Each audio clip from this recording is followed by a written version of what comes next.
The Daily Brad Devotions. Today's reflection with Pastor Jeff Eliscopides. Salamat at eto na siya. Pastor, good morning. Good morning, Brad. Salamat. Thank you, Lord. At eto na po si Brad Jeff. Good morning, Brad. Good morning, Brad, Ted, and Cha. Parang feeling ko, Ted, ako yung ang pakalma. Ikaw ang aking guardian angel. Yan. Ikaw ang aking, meron bang yung takapagpaano ikaw? Kumbaga, kung si Saint Michael the Archangel, ikaw yung anghel naman na nagpapahupa doon sa mga nagpupuyos na damdamin. Ba? Yan.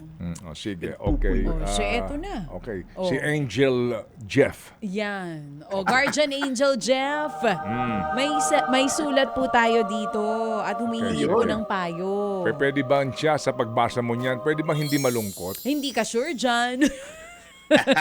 Pwede ba yung wag malungkot? Sige. Gusto mo masaya?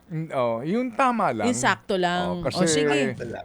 kahit na hindi malungkot yung sulat, nalulungkot kami. Nalulungkot kayo? Oo. Kasi ang lungkot ng mga pinagdadaanan nila tulad na lang nito. Yan, hindi naman siya malungkot eh. Malungkot siya. Hindi. Nagkikwento Hindi, lang Cha, siya. hindi malungko. Hindi to malungkot? Oo, hindi malungkot eh. Okay. Nagkikwento lang siya ng mga kalakaran. Sige. Sige. Ito na. May Babasahin. matrigger. Baka daw may matrigger sa lungkot. Ito na. Pastor Jeff, meron tayo ditong sulat galing kay Anong Say Mo, galing kay Randy para sa ating Anong Say Mo, Brad. Sabi niya nga dito. Hindi niya totoong pangalan ito, ha? Oo, yan po ay hindi niya nga totoong pangalan dahil medyo maselan po yung kanyang ibinahagi sa ating programa. Sabi niya dito, magandang araw po. Ako po ay 35 years old at nagtatrabaho sa isang construction company bilang purchasing staff. Matagal-tagal na rin po ako sa industriyang ito at aminado akong hindi madali ang aking trabaho, lalo na pagdating sa integridad. Sa simula, akala ko po normal lang yung tinatawag nilang incentive mula sa mga suppliers. Maliit lang naman po at parang bonus kumbaga. Pero habang tumatagal, napapansin ko na ang manager namin tila mas pinapaboran yung suppliers na nagbibigay ng mas malaki. Kahit na minsan mas mahal o dehado sa kumpanya ang deal. Tuloy mo. Napansin ko rin po na unti-unti akong nahihila ng sistemang ito. May mga pagkakataon ngang naguguluhan ako. Kung ano ba ang tama at mali. Naiintindihan ko po, Pastor, na dapat ay para sa ikabubuti ng kumpanya ang mga gagawin naming desisyon sa buhay. Pero sa totoo lang, mahirap tanggihan ng easy money. Lalo na kapag kailangan din namin ng dagdag sa panggasto sa bahay. Gusto ko pong umalis sa ganitong klase ng sistema. Ayokong maging bahagi ng katiwalian. Pero aaminin ko, may mga araw talaga na naiengganyo ako. Pakiramdam ko kasi, nasa gitna ako ng dalawang mundo. Yung gusto kong gawin ang tama at yung tukso na ang dali sanang kunin kung hindi ko na lang papansinin ang konsensya ko. Ano po bang dapat kong gawin? Paano po ba ako maninindigan ng may integridad sa isang mundong parang baluktot na ang tama't mali? May pag-asa ba ang isang tulad kong minsan nang nadulas at nagkamali? Paano ko pa mas mapapalalim ang pananampalataya ko para mas tumibay ako sa ganitong klase ng laban? Anong say mo, Brad? Yan nga po ang sulat sa atin ni Randy na hindi niya po totoong pangalan. Salamat. Bukas ulit ang malungkot. Bukas ulit ang basa ng Salamat malungkot. sa basa, Cha. Easy money, purchasing, Sige. gusto na umalis doon. Pastor, anong may papayo mo dito? Baka may mga nakaka-relate. Dapat si Brad Ted magpayo dito. Araw-araw niya binabatikos yung mga tiwaling ganito. But anyway. Sige, try natin. Magandang araw muna sa iyo, Randy. Although hindi mo yan tunay na pangalan, nagpapasalamat ako sa tapang mong binahagi mo yung laman ng iyong puso. Alam mo, Randy, hindi madali yung ganitong uri ng sitwasyon, ha? Lalo na kapag yung sistema sa paligid mo, tanggap na, kumbaga, yung kalakaran. At tila baga naging yan ay normal. Yung alam mong hindi tama, pero normal.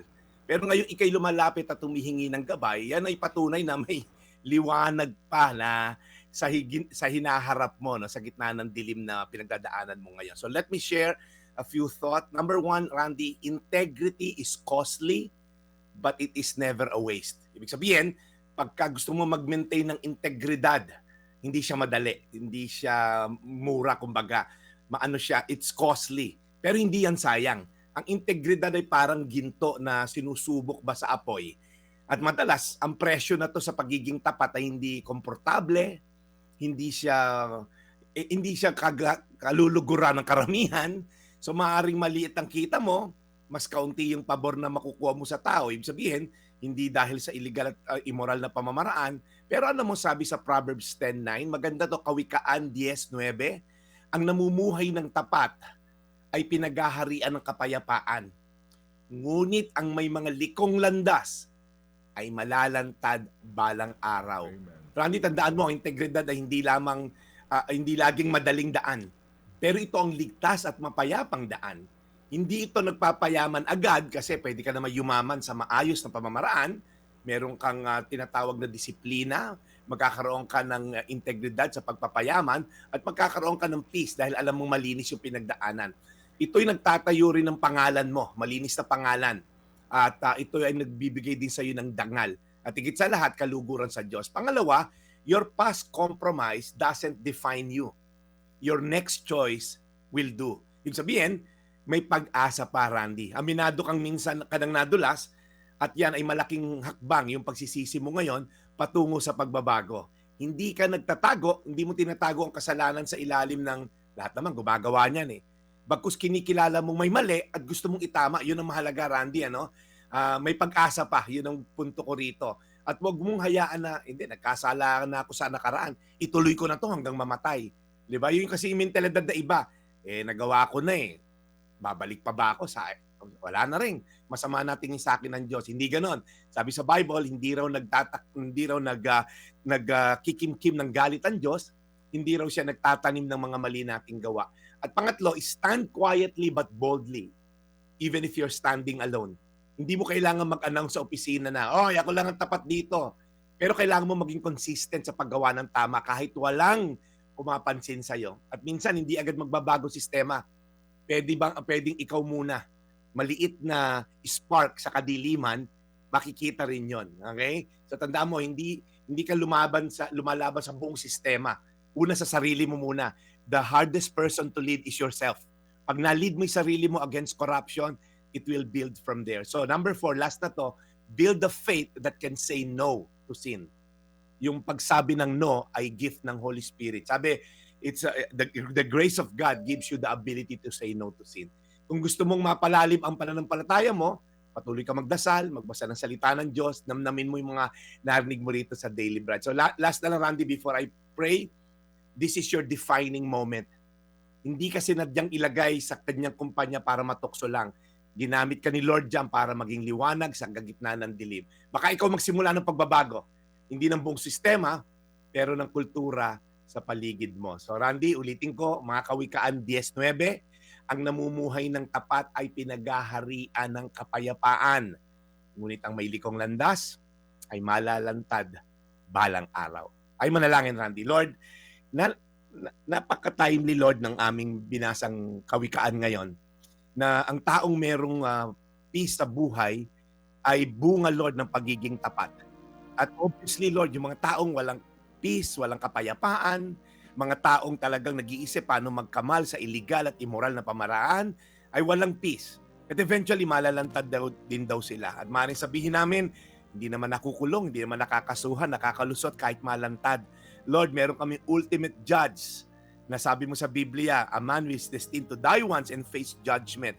Dito sa hurado na to, hindi sila pwedeng magtago dahil ikaw ang magiging ultimate judge pagdating ng panahon kung kami pupunta sa langit o sa walang hanggang kamatayan sa impyerno. So salamat, Lord, sa iyong pagiging just and righteous. Mamumuhay kami ng tapat upang ang kapayapaan ay makamtan namin tulad ni Randy.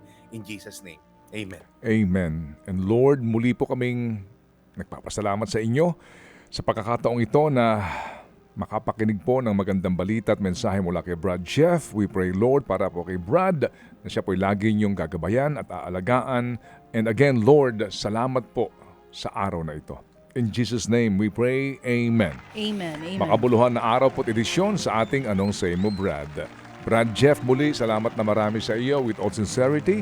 Meron lang akong pahabol na katanungan ha, dito sa kaso nga ni Randing ito. Yes. How do you manage that? Kasi kung ikaw parang old boys club yan, di ba? Tapos ikaw yung nando doon, ayaw mo namang maging self-righteous baga, di ba? Na yung nga ano. Pero paano kung ang pakiramdam mo, pagkakaisahan kanila kung hindi ka sumama sa kanila? Na kumbaga, wala na sa yung kakausap, papansin, o baka bukas makalawa, ikaw pa.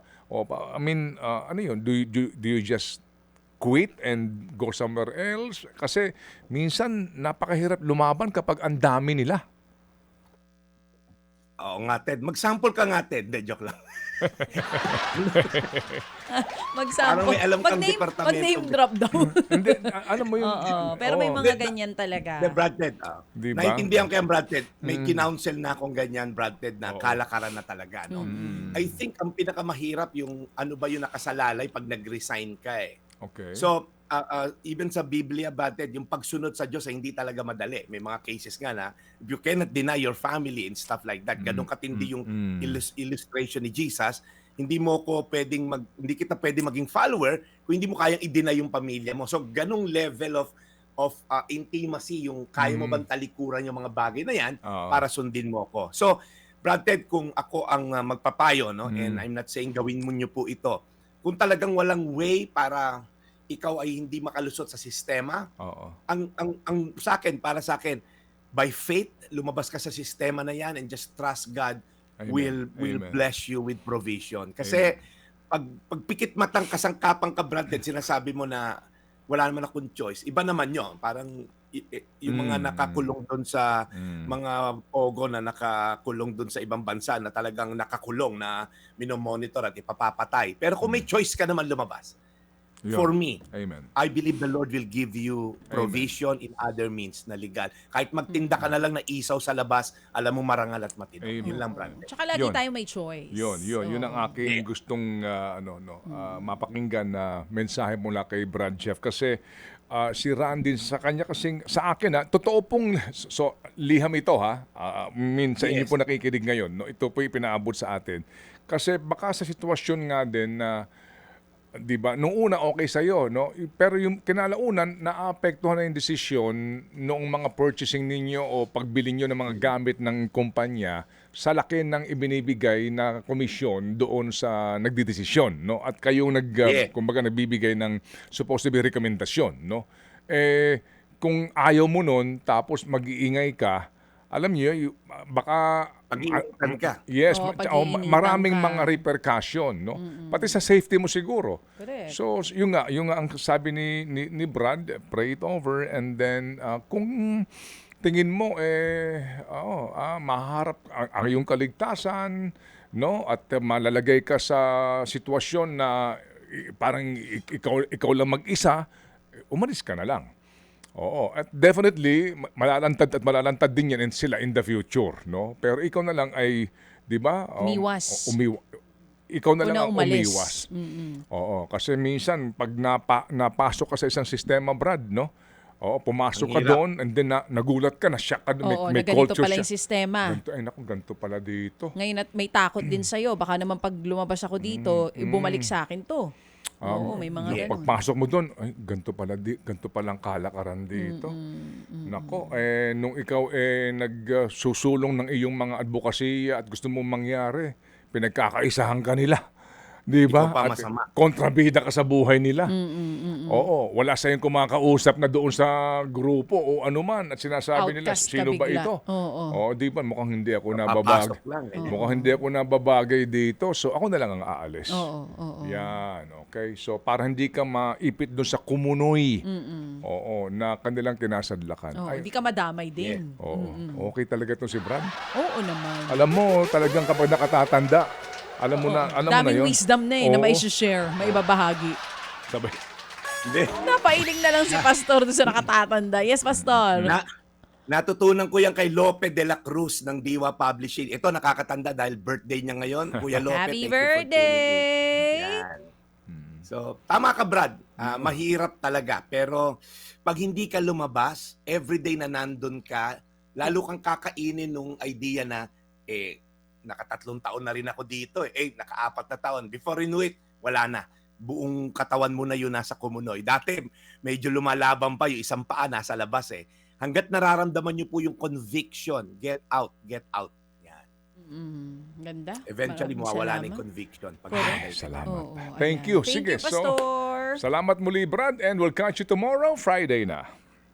Maraming salamat, Brad Ted. Ito po yung Daily Brad, your daily dose of inspiration. Serving the people, Brad Jeff Eliscopides.